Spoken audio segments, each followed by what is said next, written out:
Hello friends, I am Joydev Pal, all India rank 22 CGL 2017।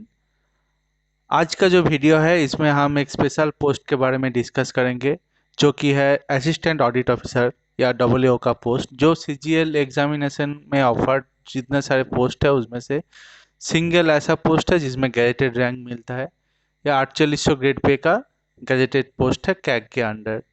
तो इस video में हम तीन चीज़ के बारे में डिस्कस करेंगे मेनली। एक, नंबर वन, किस तरह का कैंडिडेट्स को इस पोस्ट को टारगेट करना चाहिए। नंबर टू, क्यों टारगेट करना चाहिए। एंड नंबर थ्री, इसको कैसे टारगेट करना है या कैसे प्रिपेयर करना है। तो बाकी डिस्कशन में जाने से पहले हम पहले इसका काट ऑफ कैसा जाता है वो एनालिसिस देख लेते हैं। पिछले 2 साल का अगर काट ऑफ एनालिसिस हम देखेंगे तो 2016 में इस पोस्ट में टोटल जो वैकेंसी था वो था 1000, और फाइनल जो यूआर काट ऑफ गया था डब्ल्यू का वो है 643.75। एंड 4600 ग्रेड पे के लिए यूआर का काट ऑफ था 539.25। तो आप देख सकते हैं कि ओनली 105 मार्क्स का ही डिफरेंस है।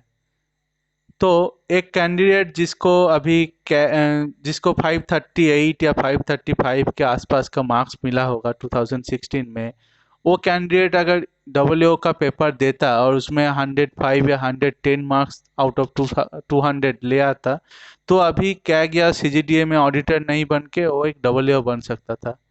सिमिलरली जो कैंडिडेट्स कॉमर्स बैकग्राउंड से है, तो ऐसा देखा गया है कि 2016 में स्पेशली कि ऐसा बहुत कैंडिडेट्स है जिनको डब्ल्यू का पोस्ट मिल गया है, लेकिन अगर वो डब्ल्यू का पेपर नहीं देता तो उनको टैक्स असिस्टेंट का पोस्ट भी नहीं मिलता।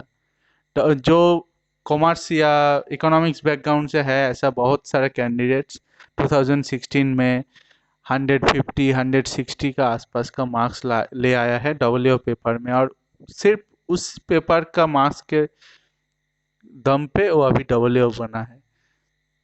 2017 में भी ये सेम ट्रेंड देखने को मिला। 2017 में वैकेंसी थोड़ा कम था, डब्ल्यू का 600 था, तो इसीलिए वो जो 105 मार्क्स का डिफरेंस था वो जाके 120 का आसपास हुआ है। 2016 में मेरा मार्क्स था 530 के आसपास, और मैंने डब्ल्यू का पेपर अपियर नहीं किया था। 2017 में जाके मैंने डब्ल्यू का पेपर अपियर किया, और विदाउट मच प्रिपरेशन मुझे 125 मिला आउट ऑफ 200।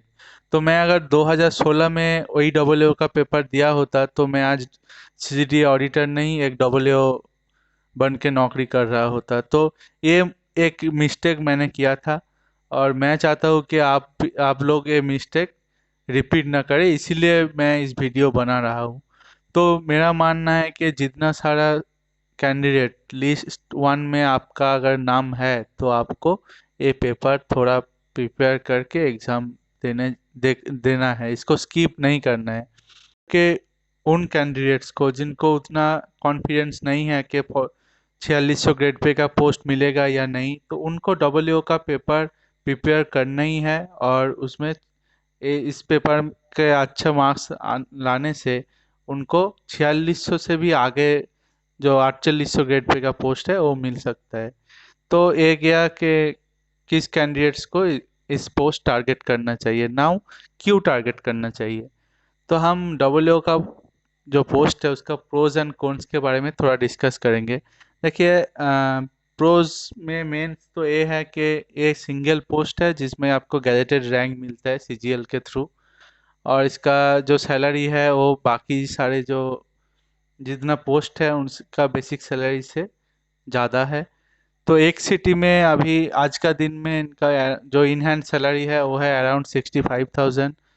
और ये सैलरी को छोड़ के भी इसको एक एडिशनल एक टीएडीए मिलता है जब आप कोई कहीं भी ऑडिट में जाते हैं, तो उसके बारे में थोड़ा मैं इधर बताना चाहूँगा, जो अभी गवर्नमेंट सेक्टर में नहीं है। तो उनके उनको शायद इसके बारे में उतना पता नहीं होगा, तो I would like to make them aware about this कि आप एज एन डब्ल्यू जब आप कहीं पे ऑडिट में जाते हैं तो आपका जो फेयर्स है, फ्लाइट टिकट्स, ट्रेन टिकट्स या taxi bookings, all this expenses are taken care by government. And additional to that आपको हर दिन फूडिंग के लिए 900 एंड लॉजिंग के लिए 800 rupees, means total 1700 rupees per day मिलता है। तो आप अगर ऑन एवरेज 15 डेज भी महीने का बाहर रहेंगे तो आपको 25,000 के आसपास ज़्यादा मिलेगा सैलरी छोड़ के। एक एक्स्ट्रा टैक्सेबल इनकम है आपका। और इसमें और एक प्रो ये है कि आपका जो पोस्टिंग होगा, आपका location of posting mainly x और वाई सिटीज़ में ही ज़्यादातर होगा। और अभी एक और डिस्कशन चल रहा है कि ये जो डब्ल्यू का पोस्ट का आपका जो एंट्री पे है 4800 ग्रेड पे का, ये हो सकता है कि आगे जाके 4 साल में 5400 ग्रेड पे जो लेवल 9 है उसमें आ सकता है। तो इसमें आपका बेसिक बेसिक जो सैलरी है वो बहुत इंक्रीज हो जाएगा और आपका सैलरी बाकी जितना सीजीएल का पोस्ट है उनसे कहीं ज़्यादा हो जाएगा। और मैं एक ऑडिट टीम का पार्ट हूँ, तो मेरा जो एक्सपीरियंस है इससे मैं बता सकता हूँ कि whenever you go for an audit work, your clients will respect you and आपको आपसे डरेंगे भी। तो ये इस पोस्ट में आपको रिस्पेक्ट भी बहुत मिलता है आपको क्लाइंट से। तो ये गया इसका एडवांटेजेस। और डिसएडवांटेजेस क्या है? डिसएडवांटेजेस एक तो ये है कि आपको आपका जो लोकेशन ऑफ पोस्टिंग है वहाँ पे आप एक साथ ज़्यादा दिन रह नहीं सकते। आपको ऑलमोस्ट हर महीना आपको ऑडिट में बाहर जाना ही है। तो अगर आपको ट्रैवल पसंद ना है तो आपके लिए ये पोस्ट हेडेक बन सकता है। और नंबर टू ये है कि इसमें आप सिलेक्शन के बाद भी आपको एक एग्ज़ाम जो डिपार्टमेंटल एग्ज़ाम होता है एसएएस नाम का, वो एसएएस एग्ज़ाम आपको क्लियर करना पड़ता है। तो ये एग्ज़ाम क्लियर करना तो इम्पॉसिबल या फिर बहुत डिफ़िकल्ट नहीं है। आप अगर सीजीएल का टॉप कंपटीशन में डब्ल्यू का पोस्ट ले आ सकते हैं तो आप एसएएस एग्ज़ाम भी क्लियर कर सकते हैं। इसमें आपको 6 अटेम्प्ट दिया जाता है, लेकिन आपके लिए 2 या 3 अटेम्प्ट ही सफिशियंट होगा इसको क्लियर करने के लिए।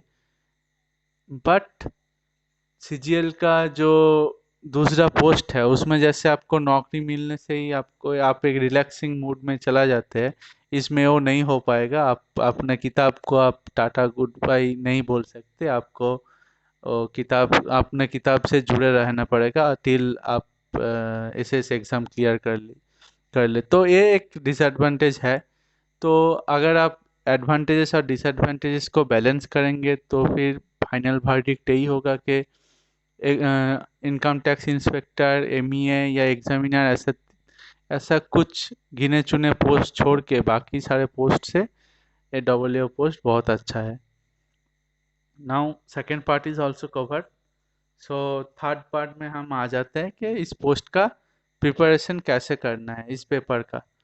तो ये इस पोस्ट पेपर एक 200 मार्क्स का एक पेपर एक्स्ट्रा देना पड़ता है इस पोस्ट के लिए, जिसमें 2 पार्ट रहता है, एक इकोनॉमिक्स का और एक अकाउंटेंसी का। इकोनॉमिक्स में रहता है 60 क्वेश्चंस, तो इसका मार्क्स हो जाता है 120। एंड अकाउंटेंसी में 40 क्वेश्चन रहता है, टोटल 80 मार्क्स का।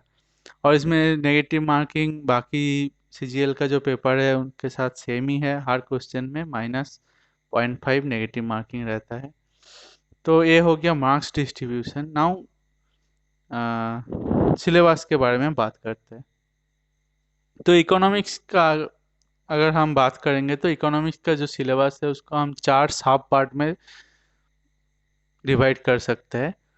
तो first part is CAG and finance commission. तो कैग एंड फिनेंस कमीशन के जो कॉन्स्टिट्यूशनल प्रोविजंस क्या है, उनका रोल एंड रिस्पॉन्सिबिलिटीज क्या है, फंक्शंस क्या है, इसके ऊपर बहुत बेसिक सा सवाल आता है। जैसे कैग का रिटायरमेंट एज क्या होता है, 60, 62, 65 और अनडिफाइंड। या फिर फिनेंस कमीशन कॉन्स्टिट्यूशन का कौन सा आर्टिकल में उसका मेंशन है। तो इस तरह का क्वेश्चंस आता है। तो ये सब आपको किसी भी बेसिक पॉलिटी बुक में से मिल जाएगा, या फिर आप किसी ऑनलाइन साइट में भी ये सब चेक कर सकते हैं। नंबर पार्ट बी है गवर्नमेंट स्कीम्स जो इकोनॉमी से रिलेटेड है। तो रिसेंट जो जितना सारा गवर्नमेंट स्कीम्स है उनके बारे में आप किसी भी करंट अफेयर्स के साइट से थोड़ा पढ़ लीजिए। इसके बाद आता है माइक्रो इकोनॉमिक्स का पार्ट। तो ये माइक्रो इकोनॉमिक्स का पार्ट में क्या रहता है ना, इसमें रहता है कि माइक्रो इकोनॉमिक्स का स्कोप एंड नेचर क्या है, इसका जो मेथड ऑफ स्टडी है, और इकोनॉमिक्स का जो सेंट्रल प्रॉब्लम्स है उसके बारे में यहाँ पे दिया रहता है। और इसमें मेन जो दो चीज़ रहता है वो है law of demand and law of supply, और उसके साथ डिमांड का इलास्टिसिटी क्या है एंड सप्लाई का इलास्टिसिटी क्या है वो भी आपको पढ़ना पड़ेगा। उन तो ये टॉपिक कवर करने के बाद आपको consumers behaviours and types of market, जैसे मोनोपोली क्या है, ओलिगोपोली क्या होता है, ये सब आपको पढ़ना है। And factors of production is another important topic from this part. तो ये जो जितना सारा पॉइंट्स मैं बताया ये आपको एनसीईआरटी का क्लास 11 का जो इकोनॉमिक्स बुक है वो एक बार पढ़ने से आपको इसका बेसिक आइडिया आ जाएगा। इसमें बहुत डिटेल्ड क्वेश्चन नहीं आता है, एकदम ऊपर ऊपर से क्वेश्चन आता है। आपको एक बार पढ़ने से आपको ज़्यादातर क्वेश्चन कॉमन मिलेगा। And next part is Indian economy. Indian economy में इंडिया का जो डिफरेंट सेक्टर्स है, तो उस सेक्टर, हर एक सेक्टर का ग्रोथ रेट किसके ऊपर डिपेंडेंट है, क्या ग्रोथ रेट कैसा है, उसका क्या प्रॉब्लम फेस कर रहा है, ये सब टॉपिक इसमें आपको कवर करना है। इसके बाद जो GDP, GNP and national income, ये सब का जो डेफिनेशन है, इनका इंटर रिलेशन क्या है, ये सब आपको पढ़ना है। Next poverty and unemployment. Poverty rate कितना है, अनएम्प्लॉयमेंट किस किस टाइप का होता है, कौन सा अनएम्प्लॉयमेंट किस सेक्टर में देखा जाता है, ये सब आपको पढ़ना है। And next topic is economic reform of 1991। तो इसमें जो एलपीजी थ्योरी है, एलपीजी थ्योरी क्या है, उसका इफेक्ट्स क्या है, ये आपको जिस्ट फॉर्म में पढ़ना है। तो उतना ज़्यादा डिटेल्स में नहीं पढ़ना है आपको, बस इसका कॉन्सेप्ट आपको क्लियर रहना चाहिए। एंड इसके बाद monetary and fiscal policy is the most important part, जिससे सबसे ज़्यादा क्वेश्चन आने का चांसेस है। तो मॉनिटरी पॉलिसी में क्या है ना, इसमें आरबीआई का रोल क्या है, आरबीआई मनी फ्लो को कैसे कंट्रोल करता है, इसका सीआरआर क्या है, रेपो रेट क्या है, रिवर्स रेपो रेट क्या है, इसका आज का दिन में इन ये सब का डेटा भी आपको रट के रखना है। और फिजिकल पॉलिसी में क्या आता है ना, इसमें ज़्यादातर टैक्स का पार्ट आता है। तो क्या कौन डायरेक्ट टैक्स क्या क्या होता है, इनडायरेक्ट टैक्स क्या है, इनका इंटर रिलेशन क्या है, अभी जो जीएसटी आया है जीएसटी का कितना स्टेजेस है, क्या क्या स्लैब्स है या रेट्स है, ये सब आपको पढ़ना है।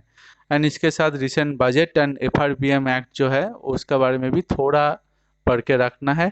तो ये सब अब आप अगर डिटेल पढ़ना चाहते हैं तो आप मृणाल का यूट्यूब वीडियोस देख सकते हैं या एनसीईआरटी से पढ़ सकते हैं। लेकिन यहाँ पे मेरा सजेशन ये रहेगा कि एक ला एक्सीलेंस का इकोनॉमी रेडी रेकनर नाम का एक पीडीएफ आता है ऑनलाइन में, जो 50-60 पेजेस या 80 पेजेस होगा मैक्सिमम, और ये बहुत कॉन्साइज एंड जिस्ट फॉर्म में दिया गया है, हर एक टॉपिक कवर्ड है। तो ये पीडीएफ आप अगर पढ़ लेंगे तो आपको और दूसरा कुछ पढ़ने का ज़रूरत नहीं है। Next finance and accounting part में हम देख लेते हैं कि कौन सा टॉपिक को हमें कवर करना है। तो इसका फर्स्ट पार्ट है basic concept and convention and then nature and scope of financial accounting. तो इसके बारे में आपको थोड़ा बहुत बेसिक आइडिया आपको लेना है। और इसमें जो सबसे इम्पोर्टेंट दो चैप्टर्स है वो एक है जर्नल लेजर ट्रायल बैलेंस और एक है profit and loss and balance sheet. इस दो चैप्टर से आपको सबसे ज़्यादा क्वेश्चन मिलेगा। और यहाँ पे आपको लेजर का जो टाइप्स है वो आपको जानना है, और ट्रायल बैलेंस में एरर्स क्या क्या आ सकते हैं या उसका रेक्टिफिकेशन ऑफ एरर्स कैसे होता है, सेल्फ बैलेंसिंग लेजर क्या है, ये सब थ्योरी आपको जानना है। और इसको छोड़ के आपको books of original entry and GAAP gap या फिर जनरली एक्सेप्टेड अकाउंटिंग प्रिंसिपल क्या है उसके बारे में थोड़ा बहुत नॉलेज गैदर करके रखना है। ठीक है। तो टू बी ऑनेस्ट मैं फिनेंस एंड अकाउंटिंग पार्ट का जो टॉपिक्स है उसके बारे में मेरा ज़्यादा नॉलेज नहीं है, और मैं ज़्यादा प्रिपेयर भी नहीं किया था। मैंने एक क्लास 11 का एक किताब खरीदा था, लेकिन मैं 5-10 पेज पढ़ने के बाद और पढ़ नहीं पाया। तो मैंने क्या किया था, मैंने डायरेक्टली एक मॉक टेस्ट सीरीज खरीद लिया। मॉक टेस्ट सीरीज में जितना क्वेश्चन एंड आंसर था, ये हर एक क्वेश्चन के बाद आंसर में डिटेल सॉल्यूशन में कुछ पॉइंट्स दिया हो रहता है, तो मैंने सिर्फ वही पढ़ के गया था। तो उसमें से कुछ कुछ चीज़ें मुझे कॉमन आया, तो मैंने वो अटेम्प्ट किया, बाकी छूट गया। तो आप अगर अच्छा तरीके से प्रिपेयर करना चाहते हैं तो आप एनसीईआरटी का जो क्लास 11 का फिनेंस एंड अकाउंटिंग का किताब है उसको एक बार अच्छे से पढ़ लीजिए। साथ में आप अगर तेज प्रताप सिंह का एक डबल ओ का बुक है, सीजीएल एग्जाम ओरिएंटेड बुक है अकाउंटिंग के ऊपर, उस पार्ट को आप पढ़ सकते हैं। या फिर सबसे अच्छा होगा कि आपका अगर कोई कॉमर्स बैकग्राउंड का दोस्त है तो उससे आप एक बार ये सारे टॉपिक्स उनसे सुन लीजिए, क्योंकि ये जो टॉपिक्स है ये मेरे हिसाब से किताब पढ़ के आपका अंडरस्टैंडिंग जितना क्लियर होगा उससे ज़्यादा किसी से डिस्कशन करके आपको ये टॉपिक ज़्यादा अच्छा से समझ आएगा। तो आपको अगर ऐसा कोई दोस्त है तो उससे आप एक बार डिस्कस कर सकते हैं, और नहीं तो मेरा वाला शॉर्टकट है वो भी अपना सकता है। तो ये हो गया कि आप इस पेपर का प्रिपरेशन कैसे कर सकते हैं। नाउ एक चीज़ मैं और बताना चाहता हूँ कि आप डबल पेपर का प्रिपरेशन ज़रूर कीजिए, लेकिन इसमें उतना ज़्यादा एफर्ट मत दीजिए कि आपका जो मेन प्रिपरेशन है मैथ एंड इंग्लिश का, वो प्रिपरेशन बिगड़ना नहीं चाहिए। तो मैथ और इंग्लिश के ऊपर आप मेन फोकस रखिए, और पैरेलल में साइड में ये अकाउंट डबल ओ का जो प्रिपरेशन है उसको रख के आप डेली 1-1.5 घंटा भी अगर डबल ओ पेपर के लिए देंगे तो मोर देन सफिशिएंट है। So that's all for the day, and thank you for listening and all the best for your exam.